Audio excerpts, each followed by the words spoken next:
Oi, turma, do livro Simplesmente Francisco, José Carlos de Luca, no capítulo 11, A Túnica do Evangelho. Eis o que quero, é isso que procuro, isso que desejo fazer do fundo do coração. Francisco. 3 anos se passaram desde o marcante dia em que Francisco desvinculara da vida familiar para realizar a sua vocação.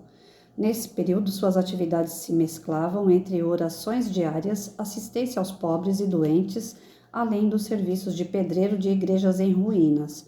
Não obstante as atividades ininterruptas, Francisco andava inquieto. Parecia que ainda lhe faltava alguma coisa, mas ele não sabia ao certo o que era.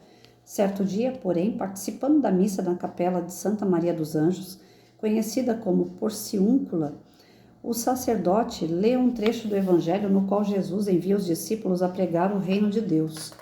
Não leveis ouro, nem prata, nem dinheiro à cintura, nem sacola para o caminho, nem 2 túnicas, nem sandálias, nem cajado, pois o trabalhador tem direito a seu alimento.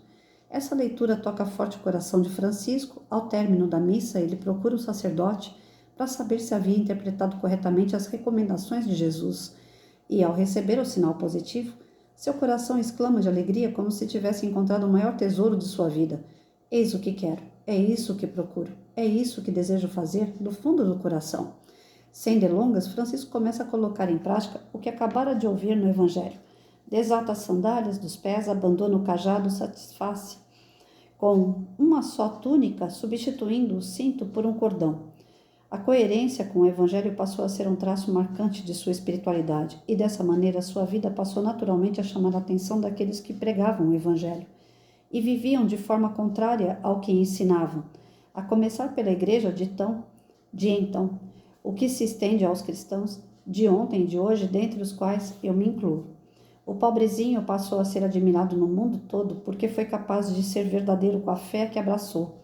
Não exatamente porque se tornou um homem perfeito, mas porque se empenhou fortemente em alinhar suas atitudes com o sistema de vida proposto por Jesus.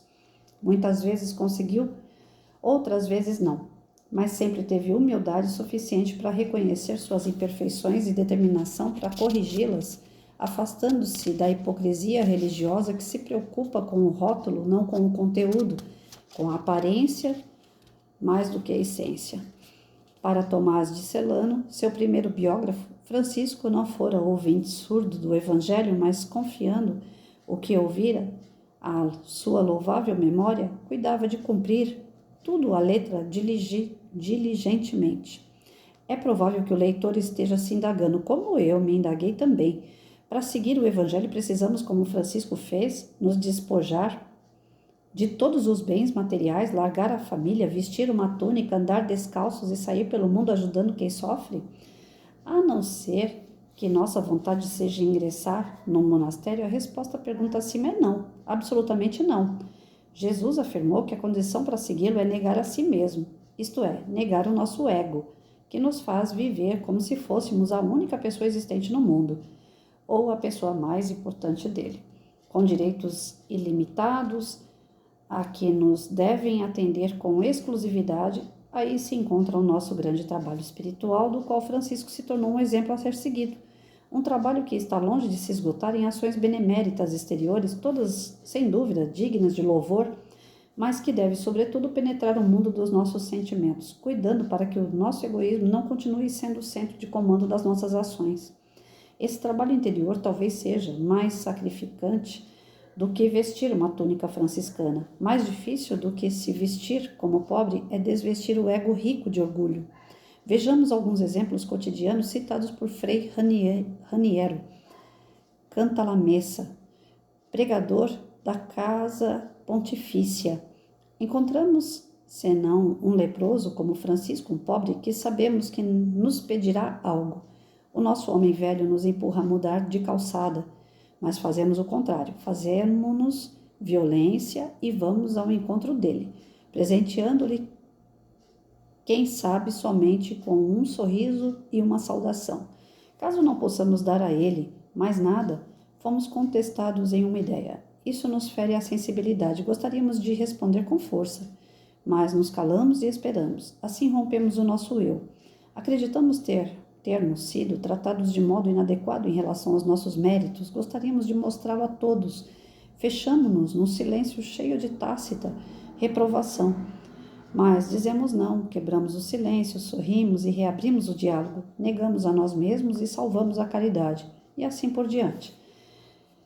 Essa era a penitência que Francisco insistentemente recomendava a todos, que nada mais é do que negar o nosso egoísmo, abrindo espaço para benevolência, caridade e perdão.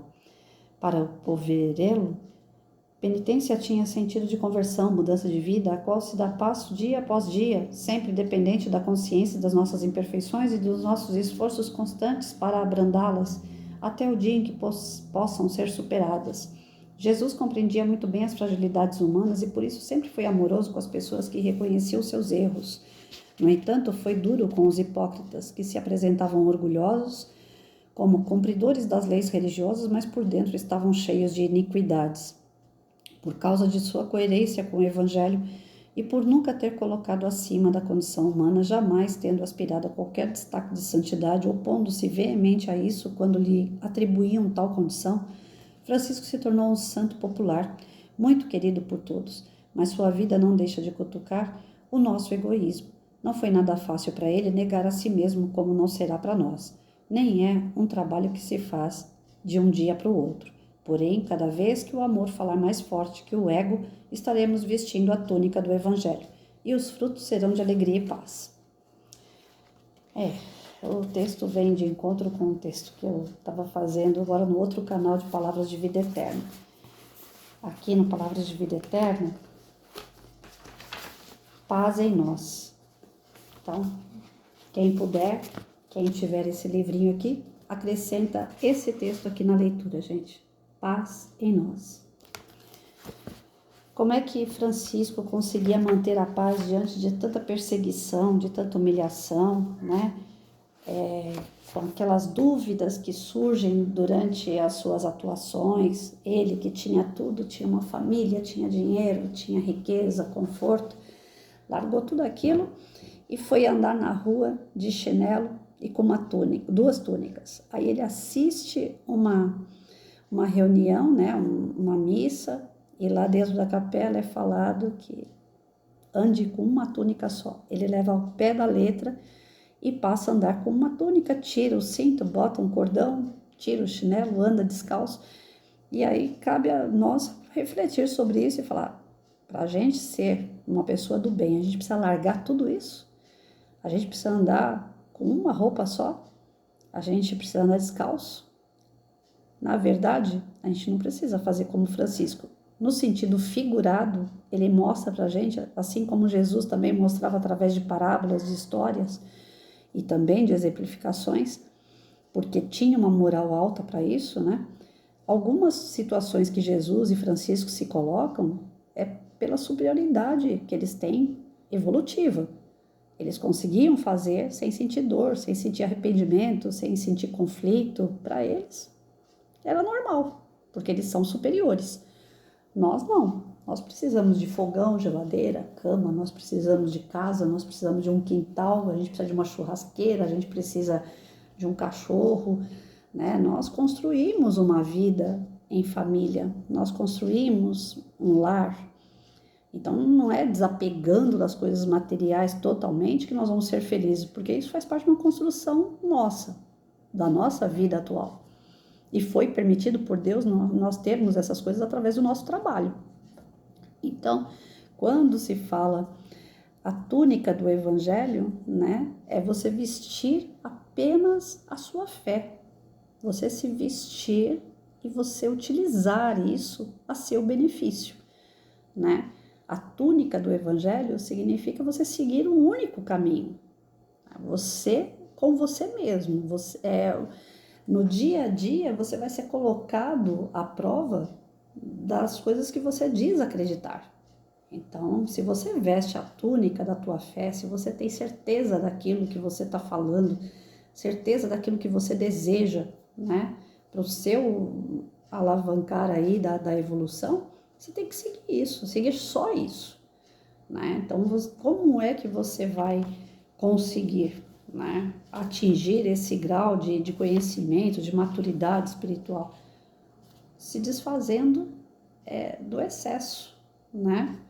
Você negando a si mesmo e acreditando mais em Deus, né? Porque como a gente falou aqui nas outras leituras, tem hora que o homem se coloca como se fosse Deus, né? Já que a mulher é capaz de dar à luz, já que o homem é coparticipador, já que o homem cria edifícios de 30 andares, já que o homem é capaz de colocar pontes subterrâneas no mar, então o homem ele acha que ele é Deus.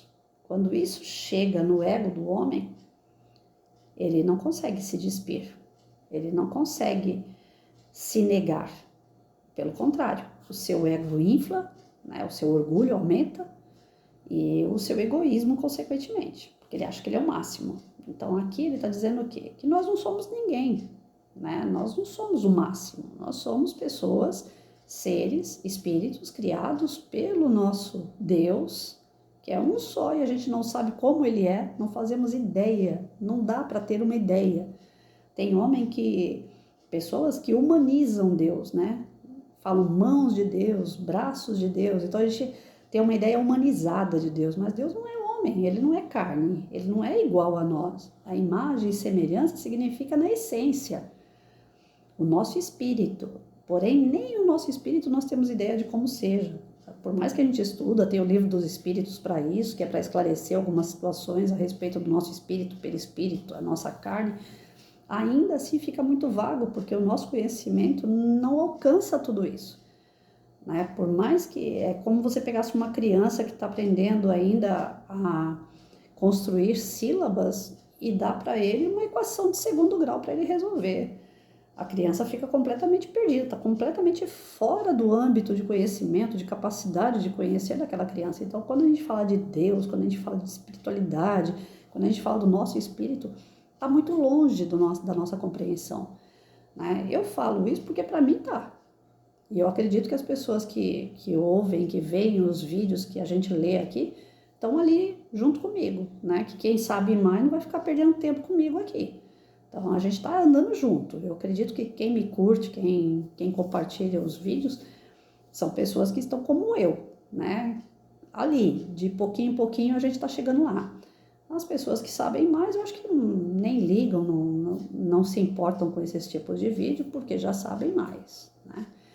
Então, eu não me importo com isso, não me importa que lugar que eu esteja, se eu estou aqui, se eu estou aqui, ou se eu estou lá embaixo, não importa. O que importa é que a gente não pode parar de lutar, a gente não pode parar de tentar alcançar um degrau maior.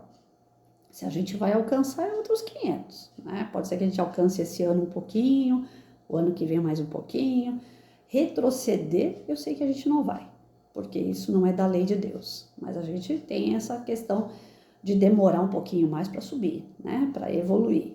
Francisco mostra isso, que é dia a dia, né? Dia após dia, que ele vai entendendo, compreendendo os passos de Cristo e ele vai tentando seguir. Só que ele seguia à risca porque ele tinha uma moral. Então ele conseguia entender, incorporar isso para ele e passar, né? Nós temos uma dificuldade de entender, que dirá então de exemplificar, de passar, de mostrar aquilo que nós estamos aprendendo. Então, acabei de falar lá no Palavras de Vida Eterna, o texto veio falando, né, a paz em nós, como é difícil a gente manter essa paz diante de provações. Tudo que vem em volta vem para tirar a paz, para dar uma sacudida na gente e tirar o nosso sossego. E aí é a hora, né, que você fala, não, mas eu li, eu estudei, eu sei, eu não posso fazer tal coisa.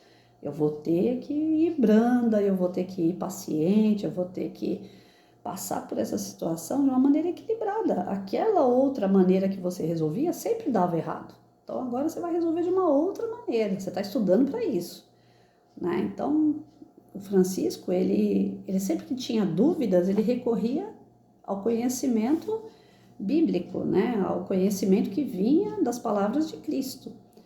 A única coisa que ele não concordava aqui pelo texto, né, é que nem a simplicidade de Francisco era aquela simplicidade calcada pelos caminhos de Jesus, que também foi muito simples. Porém, a igreja distorceu isso, né? Passou a ter luxo numa igreja, passou a cogitar a questão financeira dentro de uma igreja, virou uma empresa. Não era mais só um estabelecimento religioso, mas uma empresa. E isso vai contra os preceitos de Jesus, isso é hipocrisia. E Francisco não aceitava isso. Então, nós temos que também ter essa consciência. Nós vamos num lugar religioso, nós vamos praticar a nossa religiosidade, o dinheiro tem que ser voltado, porque tudo depende, nós estamos na matéria, então tudo depende. Eu estou dentro de um centro espírita, tem que pagar a luz, a água, mas para isso, o centro tem que dar formas para conseguir esse dinheiro, para pagar as dívidas do centro, para fazer uma ação social, né? Mas tem centros que a gente sabe que tudo é dinheiro, e nem sempre aquele dinheiro é voltado para as ações sociais, para as ações do centro, para a melhoria do centro, né? Assim como igrejas também, né? Você vê o fiel andando de fusquinha e você vê o pastor andando com uma BMW. E da onde que está saindo aquele dinheiro ali? Né? Então, todo culto está passando sacolinha, envelope. A questão religiosa ligada à parte financeira, a gente tem que ficar atento, seja onde for, seja a religião que for. Porque Cristo veio, não foi para fundar religião. A gente já falou isso numa outra oportunidade, eu volto a repetir. Cristo não veio fundar religião. Cristo não veio fundar cristianismo voltado para uma religião. Cristo veio fundar o cristianismo atitude de fé, de esperança, de resignação. Cristo veio para transformar moralmente um planeta. Ele é governador do planeta Terra.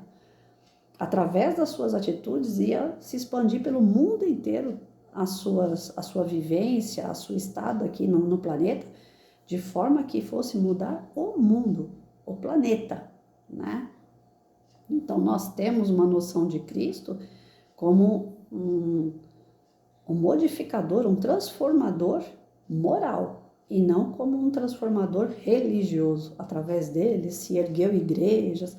Francisco cultivava isso, ele era pedreiro de capelas, tudo porque eram templos que, querendo ou não, se desenvolvia a moralidade, né? Então, enquanto ele acreditava naquilo, ele foi servo disso também. Ele era humilde, ele trabalhava pelos pobres, ele fazia o bem, ele era querido pelos animais, ele era pedreiro nas horas, né, vagas, que ele ia lá e construía através de esmolas que ele pedia pedras, ele colocava pedra sobre pedra até construir capela, mas não que ele estivesse erguendo a igreja em si, ele estava erguendo um espaço onde se exercitaria a fé, e essa fé calcada nos ensinamentos do Cristo e não do homem.